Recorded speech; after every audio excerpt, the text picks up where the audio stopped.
What's up, ladies and gentlemen? Welcome back to the Big Fight Field channel where we speak the truth, we're honest, and we give our takes on professional wrestling.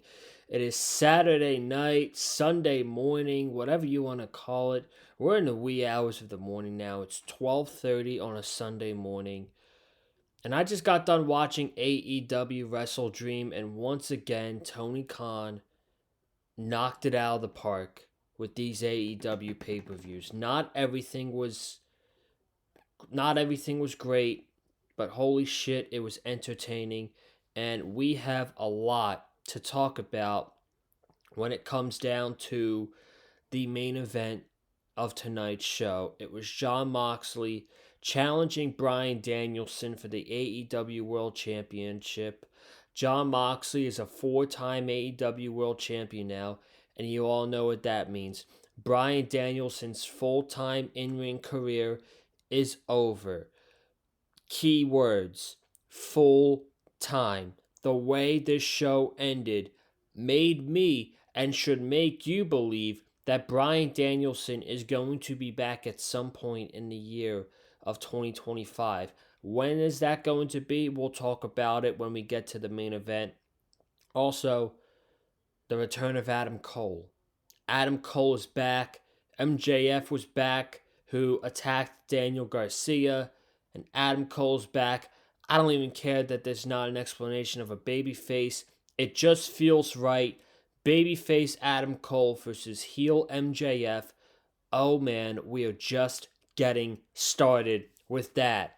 We're going to talk about that, and we are going to talk about my guy, Konosuke Takeshita, winning the International Championship tonight. I'm not going to try to drag this out as long as possible. I know we all just got done watching a very long pay-per-view, and, it's most of you are probably watching football tomorrow, so I'm not going to try to drag this out for so long, but we are going to talk about the things that happened tonight. And if you haven't already, if you would be so nicely, please subscribe to the Big Fight Fuel channel. I would greatly appreciate that. We have very much more content coming up. The end of the year in wrestling, I'm sure I'll be slowly creeping back into wrestling content, but right now, still the majority is going to be football. The Dolphins are on a bye week, which means I'm on a bye week, which means I'm able to do this review. So if the Dolphins were playing tomorrow, I wouldn't be doing this review tonight. So, without further ado, let's get started with the Wrestledream review. The show started off with Adam Hangman Page taking on Jay White. Jay White literally made his return. I think it was 2 weeks ago on the 5-year anniversary show. He challenged Hangman to a match this past week on Dynamite. He's getting revenge. Hangman Page took him out in the Owen Hart Cup tournament match, and he's back. And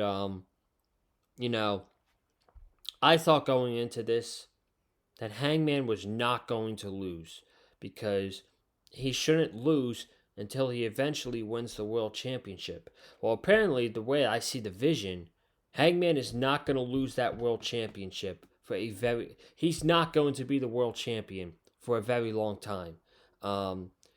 Switchblade won, which I'm perfectly okay with. The match was great, by the way. The crowd was hot for that. I love the story of it too. Hangman doing anything possible to take this guy out. His frustrations, his anger, he displayed it all in this match.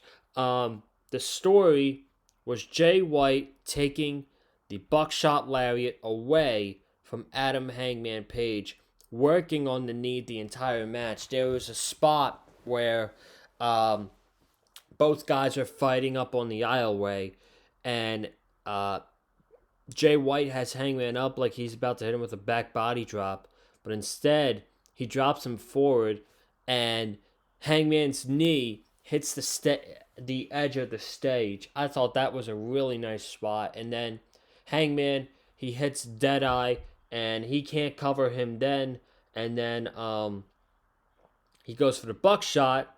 He buckles down first, grabbing the knee, and then he actually goes for it, and Jay White ducks.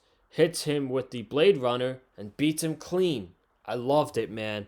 Jay White beats Adam Page clean. That can only mean good things for Jay White. If Jay White comes back, because people were questioning his booking before he got injured, but if you have Jay White come back and he pins Adam Page clean, no interference, that means AEW has big things for Jay White. Now, I don't know if that means continuing a feud with Adam Page. That's something I would be okay with. I think that just gives something for him to do, possibly until the next pay-per-view when we get the Full Gear in 6 weeks. But something that I tweeted out tonight was he was in the Continental Classic last year. I would love to see Jay White make a run in this tournament once again, potentially to a finals or a semifinals. I want to see Jay White make another run in the Continental Classic. I think that would be great for him to leeway back him into the main event scene. And certainly doing that would be picking up a win over Hangman Page. That would be step one, which was accomplished tonight. Willow Nightingale, Mariah May. They needed a challenger for Mariah. Mariah's reign so far has been meh. Nothing really special. Tonight was by far her best match as the AEW Women's Champion. I thought Willow Nightingale brought it. Those fans love her to depth.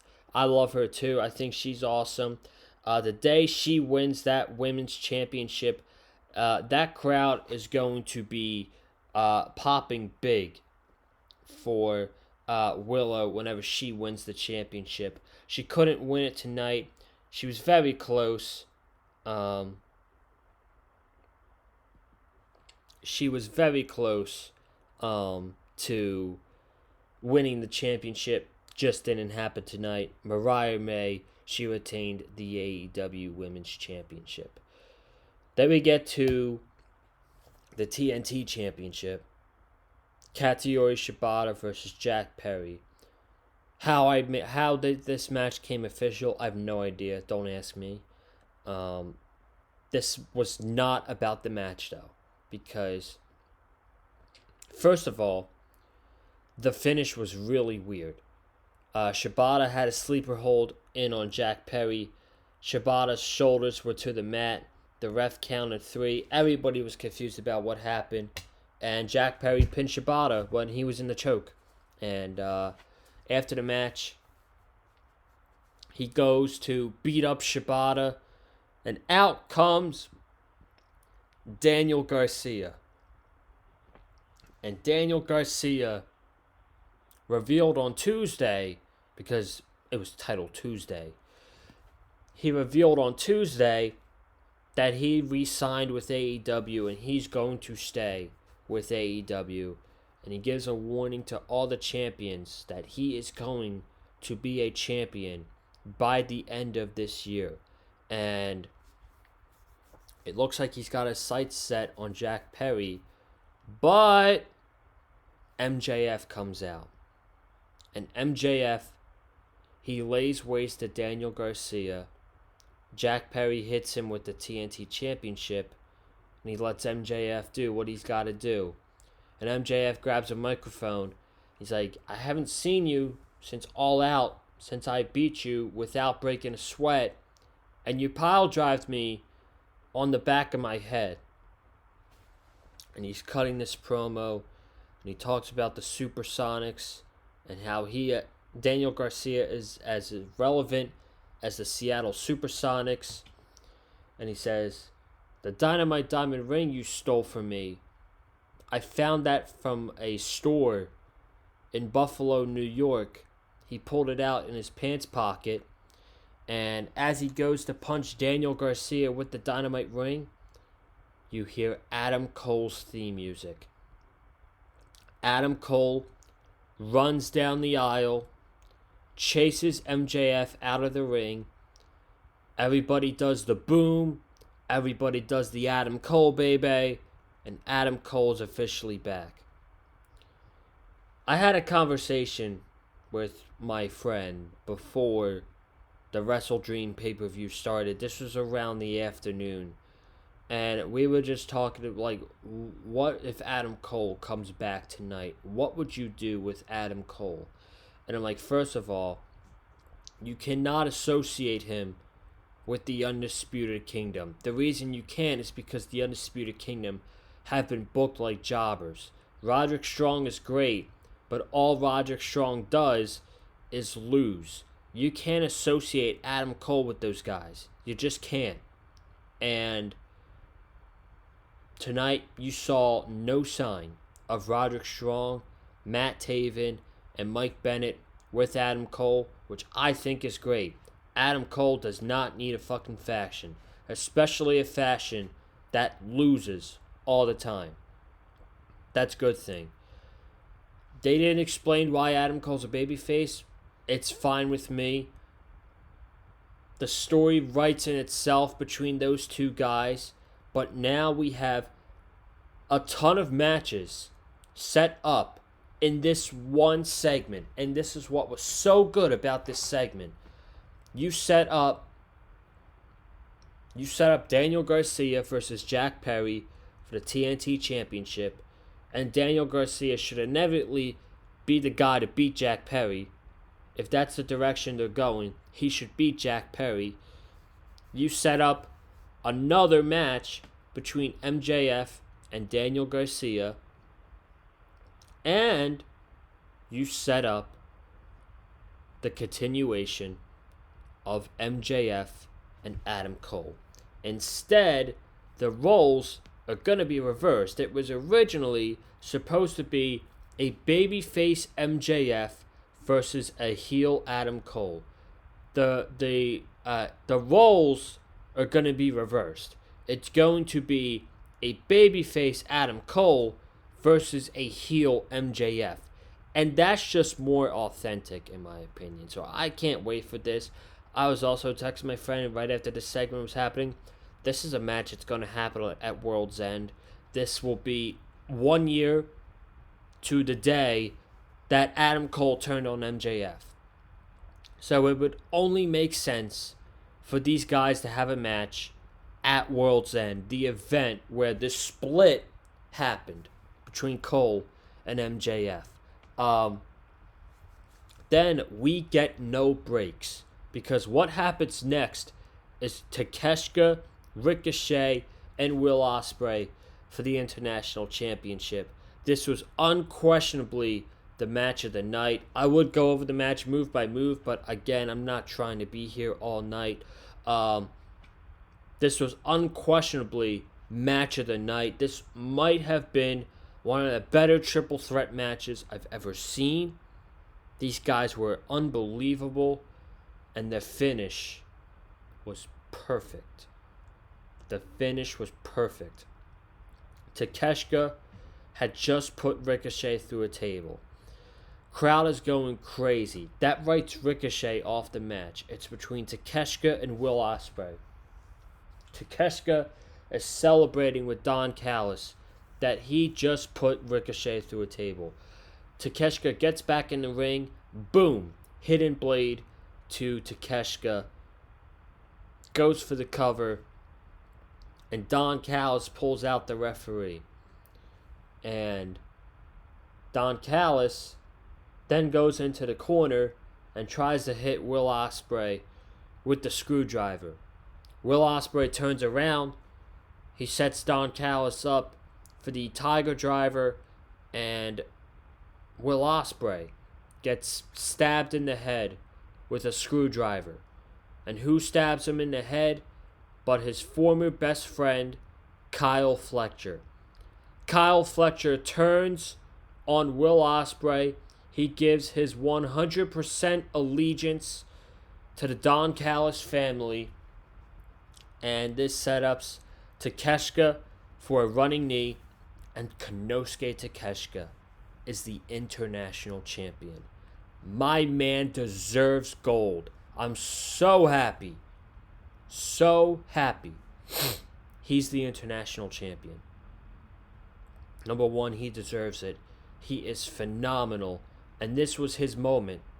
And no one was going to take it away from him. But this is perfect. they can drag this storyline out now until the end of the year. They can run back to Takeshita and Ospreay. What I think they're going to do next is obviously this writes Ospreay off for a couple weeks. That he got hit with the Tiger Driver after the match by Kyle Fletcher. He gets written off TV. He comes back. And we get a tag team match at Full Gear. It's going to be Ospreay and Ricochet versus Takeshita and Kyle Fletcher. That's the direction I see this storyline going in, is a tag team match at Full Gear. Then we get Swerve, right? And Swerve has been out.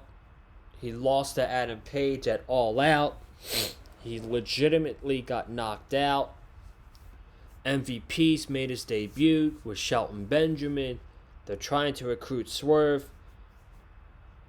And tonight, Swerve was basically like, the points that you make, they're not false. Since I've been with Nana, the past couple months haven't been beautiful. I lost at All Out in the main event. I lost my childhood home. And the most important thing, I lost the AEW World Championship. And he says, I could say so many things about Nana. And he gives all these criticisms about Prince Nana. But the one thing Prince Nana will always be to Swerve is family. And Swerve will never turn his back on family. And Prince Nana has done everything he possibly could for Swerve Strickland. I thought the turn was going to happen tonight, and we were going to get Bobby Lashley. That did not happen. It looks like Swerve and Nana are staying together for now. Unless they bring in Bobby Lashley, and Bobby Lashley has his first feud with Swerve in AEW. But this segment was awesome, and I'm glad this was on the pay-per-view. Because I would have rather seen this on the pay-per-view than a couple of the matches we got later on the show. Hologram versus Beast Mortos did not need to be on the pay-per-view.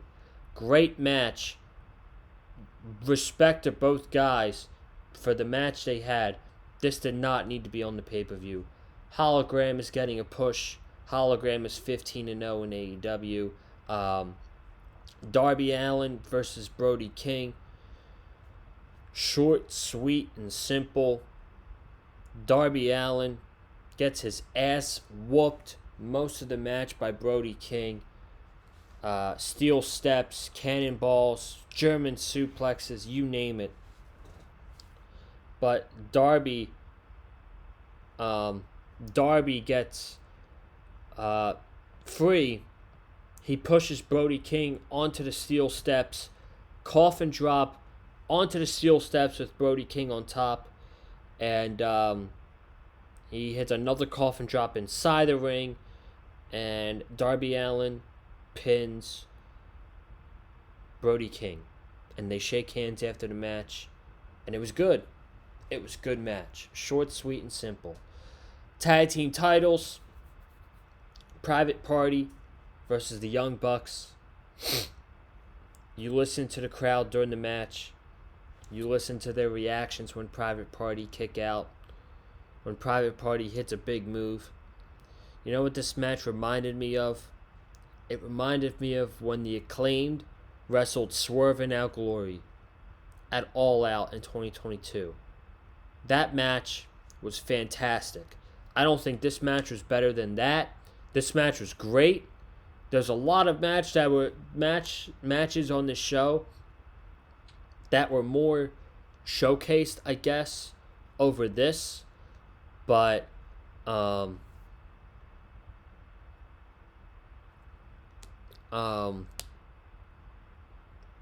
that I just saw an alert on my phone. So, But I feel like they should have called an audible. And Private Party should have won this match. But now, it could be a good thing too, because now they have a story with Private Party. Adversity, heartbreak, can't win the big one. They lost tonight. They could have a legit underdog story here. A great underdog story with Private Party winning the tag team titles before the end of the year. They battle through the heartbreak. They battle through the adversity. This is their time. And even though I felt like they should have called an audible, they weren't going to win tonight because they weren't built up enough to be legit threats to the Young Bucks. Just like the Acclaimed weren't built up enough to be threats to Swerve and Our Glory. What happened during that match? The crowd wanted the Acclaimed to win so bad, and they voiced their frustration, and the Acclaimed were more over after that match with Swerve and Our Glory at All Out. And Private Party is going to be more over after this match with the Young Bucks. And I hope AEW and Tony heard the reaction from the fans for Private Party tonight. They've got something cooking here that they could have Private Party take down the Young Bucks before the end of the year.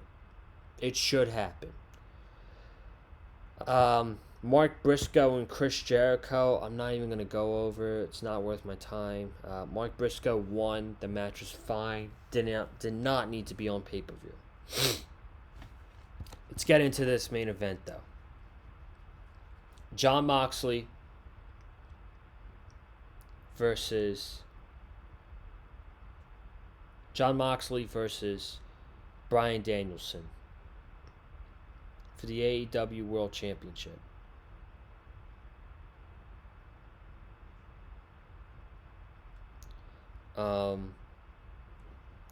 Emotional, physical. This match was physical as shit.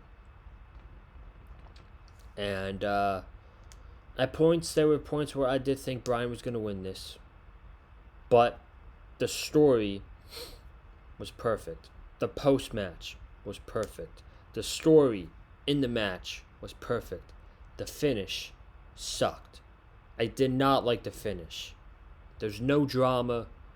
There's no shocking moment. I felt like the turn from Wheeler Yuta should have happened during the match, not after the match. And Bryan Danielson lost. He passed out to the Bulldog choke.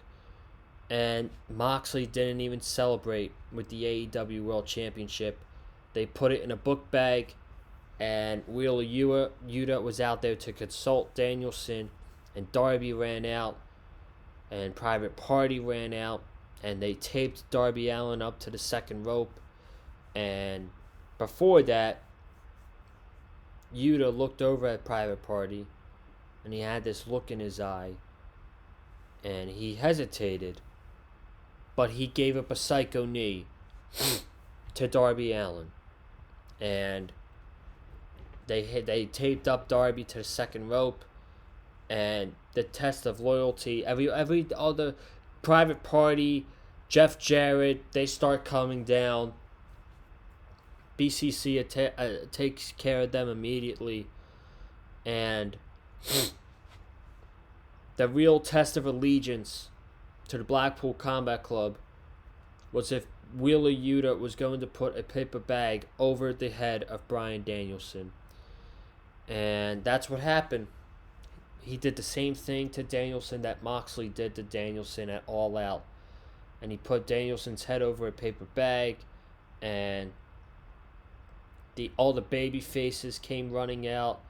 And the two guys they really showed on camera a lot were Darby Allin and Orange Cassidy. So, makes me think that Those are your next two challengers for the AEW World Championship, or your first two challengers for Jon Moxley's reign as the AEW World Champion. Orange Cassidy is probably going to be the first challenger. They've teased him a lot throughout the show. They teased him in the beginning with Jerry Lynn, with Hook, saying you're the man, all this. And he is probably going to be the first challenger for Orange Cassidy at Full Gear. I can imagine that being the world title match at Full Gear. But that's all I got for tonight. I hope you guys enjoyed the review. Thank you all so much for joining. Be sure to subscribe to the Big Fight Fuel channel. Comment down below your thoughts on the pay-per-view. Hit the like button if you liked your heard from me. And follow me on Twitter at Conlin_Joseph. I will see you all in the next one. Have a good night. Stay safe. And as always, stay classy and love wrestling. Peace.